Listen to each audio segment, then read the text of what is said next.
Covid situation এখন সারা ভারতবর্ষব্যাপী কিন্তু মহামারী আকার ধারণ করছে। দ্বিতীয় ওয়েবটা যেভাবে চলছে, তো আজকেই একটু আগে আমি শুনলাম তেলিয়ামুড়া থেকে আগরতলা আসার পথে আমাদের সহকর্মী সাংবাদিক তন্ময় চক্রবর্তী অসময়ে প্রাণ হারিয়েছেন কোভিড আক্রান্ত হয়ে। এই শুনে আমি তাড়াতাড়ি দূরে চলে আসলাম আইলেস হসপিটালে, ডেড বডি দেখি এবং এখানে নিযুক্ত যে ডাক্তার আছেন ওদের সাথে কথা বলেছেন যে কোভিড ডেটটা হচ্ছে covid cause of death covid, খুব হার্টবিট বেড়েছিল।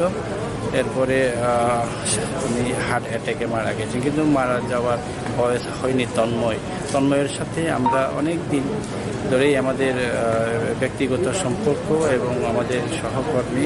তো এই অসময়ে প্রাণ কোভিডের কারণে প্রাণ চলে গেছে।